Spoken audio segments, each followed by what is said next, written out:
Brigadas de incêndio de fazendas e usinas deram os primeiros socorros no fogo que atingiu a região de um condomínio na zona sul de Ribeirão. São equipes que fazem parte do Programa de Atuação Mútua, uma parceria entre os setores público e privado. O Eugênio foi o primeiro a chegar no ponto mais alto da área atingida pelo fogo na zona sul de Ribeirão, que beirou um condomínio de casas no fim de semana. Ele atuou com as brigadas de incêndio de fazendas e usinas vizinhas.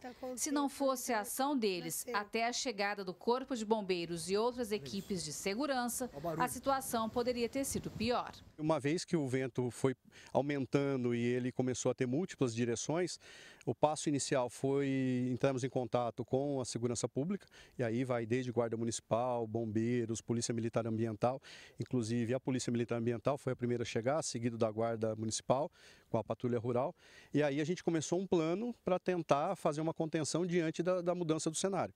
Aí como os ventos se avolumaram, a gente optou por primeiro recuar e estabelecemos uma linha de combate aqui mais próxima da linha dos condomínios. Poderia ter sido pior se vocês não tivessem iniciado o atendimento. Ah, com certeza. Com a experiência do que nós vivemos em 2020, que não havia nenhuma organização por parte das entidades, tanto públicas quanto privadas, com certeza a gente não estaria nem com imagens de verde aqui ao fundo, áreas que nós preservamos, que nós conseguimos salvar. Então, com certeza, essa união nossa em torno desse programa foi fundamental para minimizar os impactos dessa tragédia que foi esse incêndio de sábado. O empresário faz parte do Programa de Atuação Mútua, uma parceria entre o público e o privado para combater queimadas. O Luiz também é do grupo, que envolve associações de condomínios, empresas, usinas, produtores rurais, prefeitura, Corpo de Bombeiros e Polícia Militar.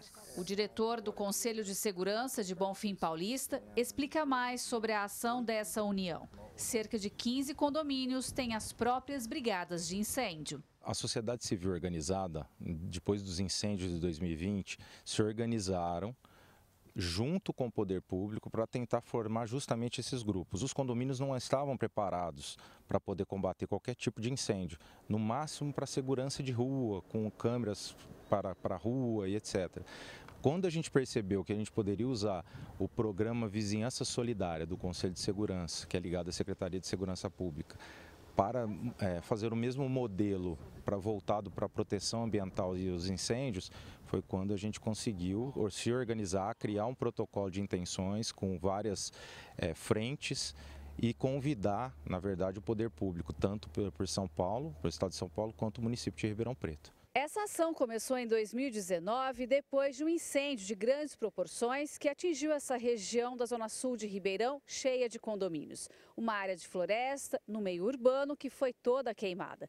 Foi aí que a parceria entre o público e o privado ganhou força e deu certo. Existe uma brigada de incêndio treinada, preparada, que, sob direção do Corpo de Bombeiros, atua caso há um incêndio de grandes proporções, com o objetivo de combater incêndios florestais. Como vocês são acionados? Como funciona? Através de um grupo que nós temos de WhatsApp, nós temos um grupo e esse grupo já aciona e a gente já fica preparado e já atua no local pré-determinado para a gente. E vocês são funcionários dos condomínios? Somos funcionários dos condomínios. Vocês têm todos os equipamentos, cada condomínio tem um equipamento preparado? No caso do nosso condomínio, nós temos equipamentos, EPIs, para combater o incêndio e alguns materiais que nós usamos para caso haja um incêndio, nós conseguimos combater sim. O Alessandro participou no combate dos incêndios de 2019 e 2020. Na época, o fogo consumiu grande parte da mata e chegou bem próximo das casas. No local, foi feito reflorestamento que ainda não terminou. E a estação ecológica, gerida pela Fundação Florestal do Estado de São Paulo, também faz parte do Programa de Atuação Mútua. Cada um fazendo a sua parte, tudo é de forma voluntária, mas cada um faz a sua parte com aquilo que tem, aquilo que consegue. E nele nós trabalhamos em 4 frentes.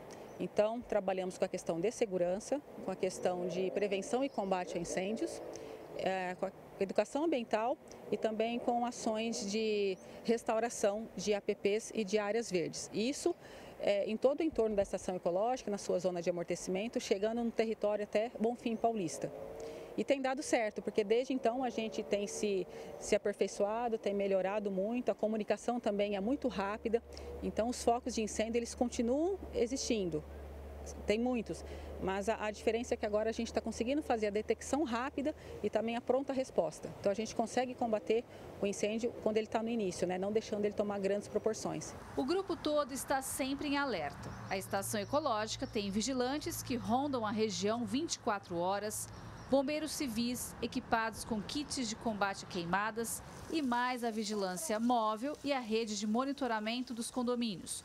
Tudo isso, incentivado pela parceria público-privada, é essencial para prevenir e enfrentar possíveis focos de incêndio. Todos os anos a gente vai ter esse tipo de problema.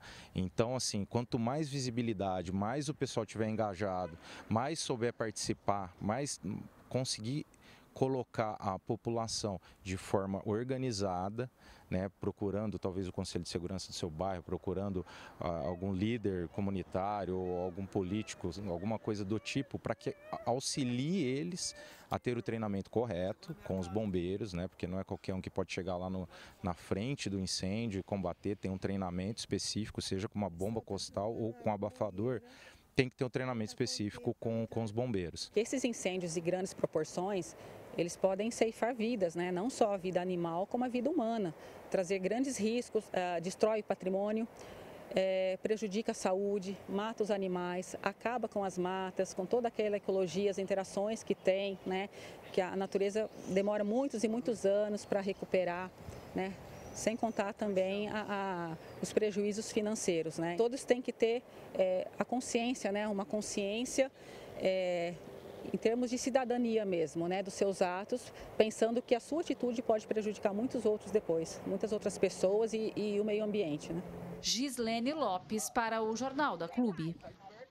E para falar mais sobre esse assunto, recebemos o Núcleo de Jornalismo Leonardo Terra, ele que é especialista em administração pública. Leonardo, qual a importância dessa parceria público-privada no combate aos incêndios? Muito boa tarde, seja bem-vindo. Boa tarde a todos os telespectadores do Jornal da Clube. A gente tem que imaginar que a iniciativa privada ela é quem está mais próxima do problema. Quando a gente observa um problema dessa magnitude, como um incêndio, os primeiros a serem atingidos são exatamente aquelas pessoas que estão na linha de frente, que são os condomínios, as empresas, enfim, o pessoal que está no agronegócio. Essas pessoas estão lá diretamente lidando com o problema. E o poder público ele é sempre acionado num segundo plano por estas pessoas quando elas são colocadas numa situação de perigo. Então, quando a gente tem uma parceria sólida entre o governo, né, a iniciativa pública e a iniciativa privada, normalmente a resposta inicial a esse tipo de problema, esse tipo de desafio que é enfrentado em calamidades dessa natureza, é mais rápida. E aí isso ajuda a mitigar o problema também no longo prazo. Inclusive, esse programa de atuação mútua ajudou no combate aos incêndios registrados no fim de semana na Zona Sul de Ribeirão. Um grupo de fazendas uniu-se com os vizinhos, eles chegaram primeiro no local, né? E essa é a diferença quando tem a participação do setor privado? Com certeza, eles já estavam todos lá, né? Em alguns condomínios, inclusive, haviam caminhões-pipa já de prontidão, aguardando a chegada do incêndio, porque essa rede de comunicação entre os condomínios se fez muito rapidamente, então alguns outros condomínios já anteciparam o problema com base em informações passadas por outros condomínios, e isso possibilitou uma resposta muito mais rápida. Então, construtoras disponibilizaram caminhões-pipa já de prontidão, com antecedência, usinas de cana-de-açúcar também fizeram isso, os condomínios com suas próprias preparações e permitiram então uma prontidão, né? Alguns condomínios chegaram inclusive a colocar tratores removendo áreas de cana com antecedência, enquanto o fogo ainda não havia chegado, para exatamente afastar o incêndio dos seus condomínios. Enfim, foi uma ação muito rápida, muito coordenada e em uma situação inclusive onde o próprio poder público não teria condições de atender a toda essa demanda, porque foi um incêndio de grande magnitude, não tinha infraestrutura para isso. Então essa infraestrutura compartilhada, além de permitir uma resposta mais imediata, também possibilitou que fosse atendido uma gama maior de pessoas, uma vez que o poder público não teria alcance para atender todo esse grupo de pessoas ao mesmo tempo. E essa ação mostra também que cada vez mais os moradores estão engajados em causas coletivas. Um outro exemplo é o Vizinhança Solidária. Com certeza. Na verdade, as pessoas estão percebendo que a linha de frente, né, as primeiras a serem atingidas são elas mesmas. E muitas vezes o próprio governo, o próprio Estado não tem condições de responder no tempo necessário para evitar que uma grande tragédia possa acontecer. Então, é importante essa percepção de que a ação coletiva faz parte da própria segurança das pessoas em condomínios, em praças, em bairros, enfim. Então, essa ação coletiva permite uma maior segurança de todos, em todos os aspectos, não só relativo a essas questões de incêndio, mas também segurança pública, suporte em casos de saúde pública, enfim, esse tipo de evento. Para a administração municipal, isso é ótimo, né? Muito bom, mas é importante destacar que o poder público precisa dar incentivos e agir junto. Com certeza, na verdade, o poder público tem a sua responsabilidade, ele deveria estar pronto para atuar, mas sempre há uma latência, um tempo entre a ação do poder público e a própria ação da pessoa, né, que está sendo vítima daquele tipo de fatalidade. É o caso, por exemplo, de um assalto. O poder público tem um tempo de resposta, 3, 4, 10 minutos, até que isso seja sanado. Então, quando você tem toda uma rede de proteção criada no entorno, a ação é mais rápida. E o poder público deveria, com certeza, incentivar condomínios que têm brigada, que participam ativamente, que tem caminhões-pipa disponível e assim por diante, deveriam ter benefícios de ordem fiscal, uma vez que também estão exercendo o poder que deveria ser feito, né, as atividades que deveriam ser feitas pelo poder público. Muito obrigada, Leonardo Terra, pela sua participação aqui no Jornal da Clube. É um prazer.